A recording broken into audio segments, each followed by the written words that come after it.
Alors, salut le chasseur sous-marin. Si t'es là pour te divertir en chasse sous-marine, eh ben, t'es sur la bonne chaîne. Moi, je débute. Je fais ça par passion, hein.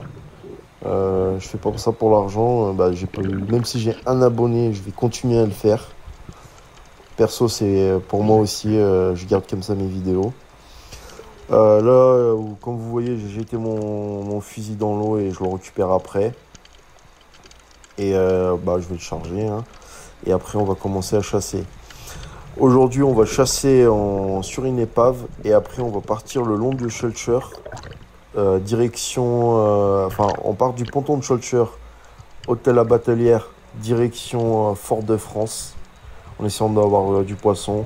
Et aujourd'hui, je vais voir du barracuda et je vais même en tirer un. Euh, là, vous allez voir, je vais faire une mini agachon, mais tout de suite après, hein, que j'ai chargé mon fusil. Je vais faire un mini agachon et 40 franches qui va arriver droit sur moi. Du coup, je tire, hein, je me prends pas la tête. Vous allez voir, hop, là je le tire. Je l'ai un peu tiré un peu trop au milieu, voilà, ça esquinte un peu le filet, mais c'est pas grave. Là, on voit que même il a traîné ma flèche, il voulait rentrer dans le trou, mais je l'ai bloqué avant. C'est un poisson qui est pas très gros, hein. Enfin, à la base, si, il devient super gros. Mais là, il est pas très gros parce que moi, j'aime pas les tirer trop gros. Après, il y a la ciguatera. Il y a un risque de ciguatera. De toute façon, la maille, elle est à 15 cm. Alors, hein, je peux vous dire, là, on est large. Là, on arrive sur l'épave. J'ai pas filmé le chemin pour aller à l'épave parce que voilà, il y avait rien d'intéressant, hein. On voyait que du bleu comme ça. Du coup, là, je descends sur l'épave. Déjà, je vais vous présenter l'épave, hein. Bonjour l'épave. Je sais pas comment il a coulé ce bateau. Je sais pas combien de temps il est là. Je connais pas l'histoire du tout. Alors, s'il y a des Martiniquais qui regardent cette vidéo, n'hésitez pas à me dire en commentaire il appartenait à qui ce bateau, c'était quoi comme bateau, parce que j'ai l'impression que c'est une sorte de yacht. Il est grand, hein, il est grand le bateau. Là, on voit qu'il y a un peu de vie, il n'y a pas grand-chose, hein. Après, enfin, si, il y avait grand-chose. J'avais vu pas mal de gros poissons d'ailleurs. Mais j'ai dû les faire fuir en me ventilant en haut, j'ai fait du bruit. Là, on est à 10 mètres de fond, hein. Et moi, je chasse jamais en binôme, hein, parce que c'est justement, ça fait peur aux poissons quand il y en a un qui reste à la surface à patauger dans l'eau comme ça, à faire du bruit comme un gogol. Et bah, ça fait peur aux poissons et moi, je préfère aller tout seul. Je sais que c'est cuir, hein. Là, je redescends, je vois du poisson qui arrive, j'allume ma caméra et je tire. Et là, vous voyez, il s'affole un peu, je le contre, hein. Comme avec la 40 francs, je ne le laisse pas rentrer dans un trou, parce qu'après c'est la galère, hein. Là, je sors mon poisson, je le prends directement avec moi, et en plus, je le fais pas souffrir parce que je vais le tuer tout de suite. Et vous voyez, j'ai tiré dans l'épave, et ça fait des petites bulles là, vous les voyez les bulles là? Ça fait des petites bulles, il doit y avoir hein, une bulle d'air qui était en dessous, coincée dans l'épave, et quand j'ai fait un petit trou dedans, c'est pas difficile, hein. L'épave elle est en train de bien rouiller, elle est fragile. Et bah ces bulles d'eau, ils ont fait peur à tout le poisson. Tout le poisson a fui. Du coup voilà, je vais redescendre. Vous allez voir, je vais plus trouver de prédateur parce que le prédateur il s'est enfui, hein, direct. Tout ce qui était euh, carangue, tout ça, bah tout s'est fui. Pourtant j'en avais vu, hein. Là vous allez voir, je vais redescendre à l'épave. Enfin, j'étais en train de partir sur l'épave. Je vous rappelle que l'épave elle est à 10 mètres de fond, hein, et le sol il est à 14 mètres, hein. Le sol il est à 14, entre 14 et 15 mètres, ça dépend, hein. Des fois il y a la marée haute, enfin il y a des petites marées qui changent et le sable il est à 15 mètres des fois. Du coup, vous avez vu, j'ai vu des tortues, hein, j'en vois tout le temps d'ailleurs. À chaque fois que j'arrive sur l'épave, j'en vois des tortues. Et il y a un peu de vie, hein. Là, on voit un vélo, ça fait un peu glauque, hein. Moi, je trouve que ça fait glauque comme ça, de voir un vélo d'enfant. En plus, quelqu'un l'a posé comme ça. C'est sûrement les. Parce qu'il y a beaucoup de plongeurs à bouteille que je trouve là. Des fois, je les croise, hein. Bah, des fois, j'ai failli même en tirer un parce qu'il sortait juste de l'épave comme ça. Il respirait très peu dans son machin. Il devait avoir un recycleur d'air, j'entendais pas les bulles. Et il est sorti d'un coup et j'ai failli le tirer dessus d'ailleurs. Ça, on aurait pu partir en prison, hein. Là, je redescends et vous allez voir, bah, le poisson il a fui, hein. Du coup, le seul poisson qui restait, c'est les poissons à trous. Et là, je regarde sous l'épave s'il n'y a pas un poisson qui traîne parce que des fois, il y a des mérous grand gueule. Ils sont énormes d'ailleurs. Ils sont sous l'épave. Et là, je vois un labre espagnol. Du coup, je le tire parce qu'on m'a dit que c'était délicieux à manger. Et j'en ai jamais tiré un. J'en ai essayé de tirer plusieurs, mais j'ai jamais réussi à le tirer. Et là, bam, le tirer, hein. Là, évidemment, il faut remonter, hein. Faut pas oublier. D'ailleurs, je remonte toujours avant que je suis en époxy ou quoi que ce soit, hein. J'ai pas envie. Je monte avant que mes poumons ils me brûlent, hein. Parce qu'il faut pas prendre de risques. Mourir pour un poisson, c'est vraiment con. Alors, mourir en apnée parce que t'as essayé de faire je sais pas moi, un championnat du monde, tu fais 100 mètres, ok, je veux bien. Et encore, je trouve ça bête parce que tu gagnes rien au final. Alors, mourir pour un poisson à 10 balles, c'est quelque chose quand même, hein. Alors là, je descends sur l'épave. Enfin, un corps. Je redescends sur l'épave. D'ailleurs, j'ai descendu pas mal de fois sur l'épave, hein. J'ai dû descendre au moins. J'ai dû au moins descendre 16 fois. Facile. Et là, au loin, je vois une tache. Et je reconnais cette tache, c'est du calamar. D'ailleurs, il y en avait deux. Celui-là, il est resté, il était un peu curieux. Du coup, j'ai foncé un peu sur lui. Je tire de loin. Et un gros loupé. D'ailleurs, j'avais cher la mort. Mais c'est pas grave. C'est la vie. D'ailleurs, je me suis dit, comment j'ai fait pour le louper, quoi? Le truc qui restait. Après, oui, c'était un tir de loin. Mais on a bien vu que la flèche, elle a bien tapé dans l'encre. Ça veut dire que j'ai bien tapé dans l'endroit où il était. Mais c'est un loupé. C'est pas grave. Je vais me venger plus tard parce que je vais en recroiser un autre. Et celui-ci, je l'aurai. D'ailleurs, j'adore tout ce qui est céphalopode. Calamar, poulpe. J'adore à manger ça. Je sais qu'il y en a. Ah, il faut pas toucher le poulpe, tout ça. Ouais, je suis d'accord avec toi, Stéphane Dudon. Mais moi, j'adore le poulpe. Alors, s'il fait la taille, s'il fait la maille, je le tire. Là, je vais faire une sorte d'agachon, il me semble. Là, je suis revenu sur le bord, hein. J'ai évité l'épave parce qu'il n'y avait plus rien. Et ça sert à rien de descendre à 15 mètres de fond tout le temps alors qu'il n'y a rien. Je change. Je vais où il y a du poisson. Je vais dans les coraux, tout ça. Là, il me semble que je vais voir un rouget arriver. D'ailleurs, je vais le voir de super loin. Et je vais plonger dessus. En fait, moi, ce que je fais, c'est que je fais des mini agachons. Et après, je fais une sorte de... Non, je fais en fait de l'indienne. Je fais après de l'indienne, vous allez voir. Là, j'essaie de me camoufler un peu. Faire le minimum de bruit. Parce que oui, les poissons n'ont pas d'oreilles. Mais les poissons sentent les vibrations dans l'eau. Alors même des fois, on fait pas de bruit. Mais il suffit que avec votre palme, vous faites beaucoup de vibrations. C'est mort. Le poisson s'enfuit, hein. Là, je suis resté calme. Je le vois. Il me dit, ouais, je vais le tirer. En plus, on va pas dire qu'il est beau, mais il faisait une taille correcte. J'aurais pu le tirer, mais je voulais pas tirer parce que j'avais pas envie d'abîmer ma flèche. J'avais pas envie de taper dans les cailloux. D'ailleurs, j'en ai cassé pas mal de flèches dans cet endroit, moi. Parce que vous voyez comment ça fait des gros cailloux. Et des fois, il suffit qu'il y ait un poisson qui est très intéressant, qui passe vite. Vous tirez, vous cassez la flèche. Et c'est 80 balles, hein. En tout cas, sur mon fusil, c'est 80 balles. C'est un Beuchat Hero en 100. 80 balles la flèche. Il faut prendre en 140, je vous rappelle, hein. Et là, en fait, j'ai vu un autre rouget, d'ailleurs, qui était très beau. Vous avez vu comment je me suis rapproché tout doucement. Et là, boum, tire, et je l'ai. Et je suis très content parce qu'il faisait une belle taille. Même si cette espèce... En fait, c'est pas le même rouget que chez nous en France, hein. C'est des rougets qui sont... on les appelle, je crois, les sardes ici ou les barbarins. Ils sont énormes. Des fois, ils arrivent à faire genre 40 cm et ils sont super épais. D'ailleurs, dans l'eau, ça fait super impressionnant. Quand tu les vois de loin passer vite comme ça, c'est super impressionnant. D'ailleurs, c'est délicieux. Et d'ailleurs, ça a pour moi, hein, ça a exactement le même goût que le rouget de chez nous. Ça a la même consistance, ça a les mêmes. Vous savez, sa chair est exactement pareille, les mêmes trucs et tout. Sa chair, elle est très fragile, hein. Il faut faire attention. Si vous tirez dans le corps, c'est mort, vous le ratez. C'est pour ça qu'il faut toujours viser la tête. D'ailleurs, moi, je vise toujours la tête dans mes poissons, à part la 40 franche qu'on a vu au début. J'ai tiré dans le corps, ça abîme le filet, mais point barre, hein. Là, il y a plein de petits rougets, vous voyez.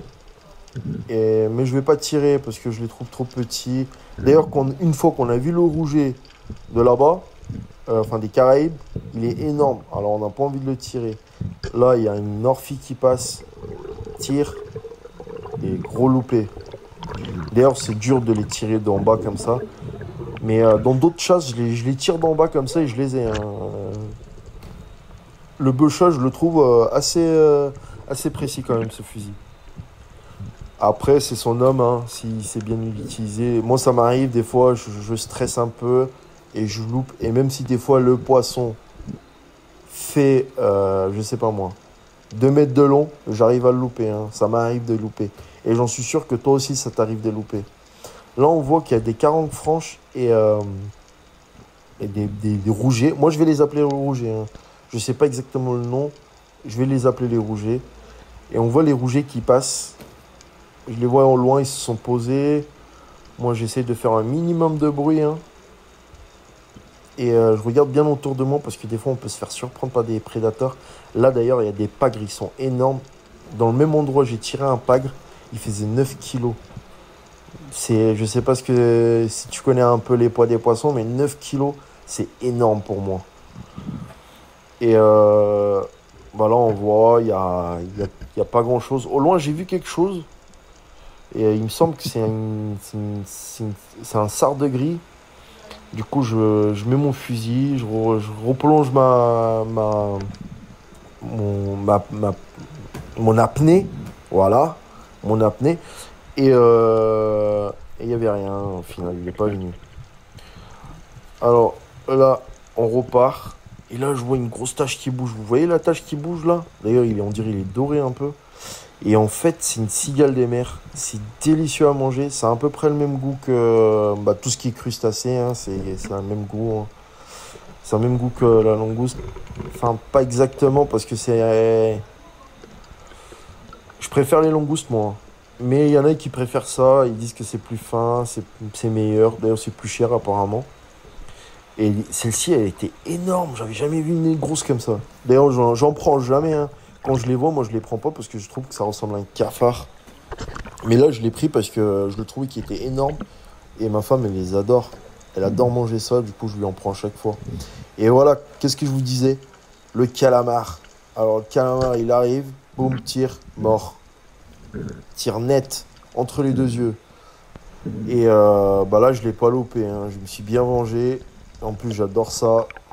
Et ici, les calamars, ils sont pas très grands, hein. Comme tu peux voir, il fait quoi? Il fait 30 cm. Et en règle générale, il dépasse pas les 40 cm, hein.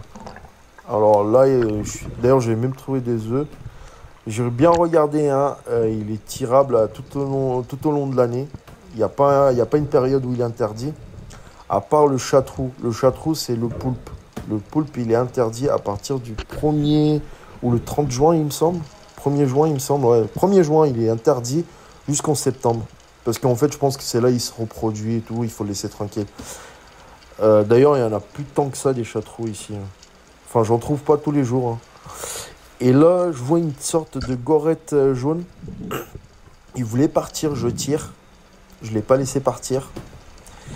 C'est le plus gros que j'ai trouvé, hein. Et apparemment, ça grandit pas plus que ça. Ça fait en général 35 cm, grand max, hein. 35-30 cm. Et je pense que là, c'était la taille max qu'on peut trouver, hein. Et tu vas voir comment je l'ai tiré. C'est très drôle. Parce qu'en fait, je lui ai tiré dans l'anus. Et c'est sorti par sa bouche. D'ailleurs, ça m'a fait un peu pitié sur le coup. Parce que je me suis dit, le pauvre poisson, tu vois. C'est pas drôle, hein. Voilà, on est là quand même pour respecter le poisson. Et d'ailleurs, vous voyez, j'étais très étonné. Je me suis dit, mais attends, il est sorti autre part. Bah non, il est bien sorti. Il est bien rentré dans l'anus. Il est sorti par la bouche. Du coup, là, je le tue tout de suite. Hein. J'ai pas envie de le faire souffrir. D'ailleurs, tous mes poissons, je les tue tout de suite. D'ailleurs, Stéphane Dudon, il arrête pas de le répéter. Hein. Je sais pas si vous connaissez Spearfishing. Bah, moi, c'était la première chaîne que je me suis abonné. Hein. Il m'a très donné envie d'ailleurs à faire de la chasse sous-marine. D'ailleurs, si tu passes par là, fais mon petit coucou. Et là, vous allez voir, je descends. Je vais faire un agachon. Et là, sur ma droite, je crois que c'est cette vidéo. Ah non, en face de moi, il y a des pagres. Il y a des pagres. Ils étaient très loin. Je vais essayer de les tirer. Enfin, vous allez voir, on les voit très loin. Hein. Essayer de tirer. Parce qu'en fait, moi, ma portée de ma flèche, elle est plus de 5 mètres. Parce que j'ai fait plus de 5 mètres. Non, je suis à 4 mètres. Ouais, je suis à 4 mètres avec ma flèche. Plus. Parce que j'ai 3 fois, en fait. J'ai 3 fois de fil dessus. J'ai 3 fois la longueur de mon fusil. Ce qui me fait à peu près 4 mètres. J'ai tiré, loupé un. Et là, comme vous pouvez voir, il y a plein de petits castagnols comme ça là qui sont arrivés me voir. Et je trouve ça merveilleux de voir ça. Du coup, je me suis dit, allez, je filme ça. Vous voyez, hein, je suis toujours vers le ponton. Hein, je ne vais pas aller très loin. Hein. Enfin, j'étais revenu quand même un peu parce que le courant, il me poussait. Le courant, il me poussait vers le ponton. Mais moi, j'essaie d'avancer le courant. Et à la fin, je vais quand même, à un moment donné, je vais me filmer fort pour arriver au bout. Hein. Et là, vous voyez tous ces petits poissons, c'est merveilleux de voir ça. Hein. Et c'est là que je vais avoir mon poisson gris. En fait, je vais descendre, je vais faire un agachon. Et c'est un poisson qui ressemble au sard un peu de chez nous dans la Méditerranée. Hein. Enfin, je dis chez nous, mais je vis plus là-bas. Hein. Maintenant, je vis aux Caraïbes. Et je me suis encore trompé. En fait, c'était pas le sard, c'était la sole. J'avais croisé une sole. Du coup, je me disais, ouais, je la tire.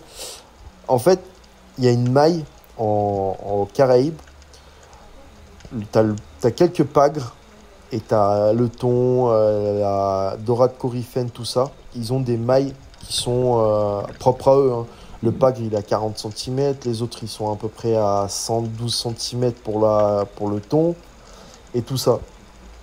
Et tous les autres poissons, en fait, c'est à 15 cm. On peut tirer un poisson à 15 cm. Mais moi, j'évite de les tirer parce que quand je les trouve trop petits, je les tire pas. Pour moi, c'est des juvéniles et je les tire pas. Là, en fait, vous avez vu dans la caméra, enfin, sur l'écran, il y a un poisson gris qui est passé. Et c'est de ce poisson que je parlais, en fait. Ça ressemble au sard de la Méditerranée. Et je sais pas exactement le nom de ce poisson. Mais d'ailleurs, il a le même goût que le sard. Non, il est... Ouais, si, il a le même goût. Même s'il y en a, ils vont dire tous les poissons se ressemblent. Non, ça se ressemble pas. Et en fait, il a à peu près le même goût que le sard de Méditerranée. C'est délicieux à manger, mais c'est pas facile, c'est pas difficile à tirer. C'est très facile à tirer. Du coup, j'en tire que un ou deux. Parce que moi, ça sert à rien de tirer 10 fois le même poisson. J'en prends un de chaque, si je peux. Et voilà. Et des fois, je préfère ne pas tirer et rentrer bredouille que tirer un poisson que je vais pas manger. Là, en fait, je vais faire un agachon. Et pareil, vous les voyez au loin, ils arrivent. Hein. C'est tout de suite, on se pose. C'est un poisson qui est très curieux. Il veut voir ce que c'est. Il arrive. Du coup, moi, pas de stress. Hein. C'est un poisson que je croise souvent. Je prends mon temps. J'aligne le plus gros et tire. D'ailleurs, vous voyez, il n'a pas bougé. Une seconde, il n'a pas bougé.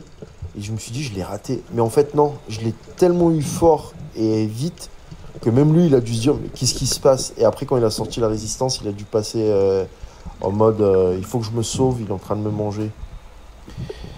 Et c'est un beau poisson. Hein. D'ailleurs, ça grandit beaucoup plus que ça. J'ai vu des beaucoup plus gros. Hein.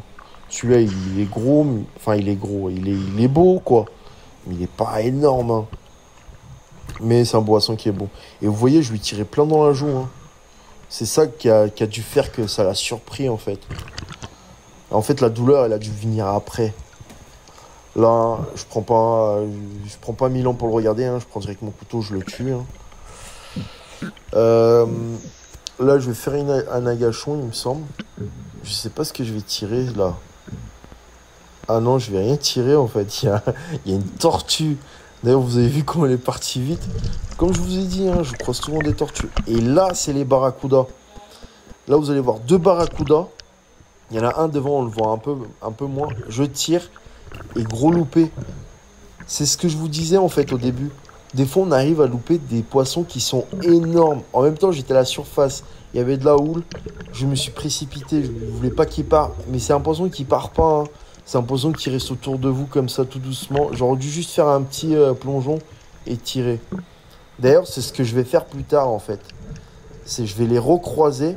Je sais pas si c'est les mêmes. En fait, je vais en recroiser un et je vais le tirer. Mais malheureusement, j'avais plus de batterie dans ma GoPro.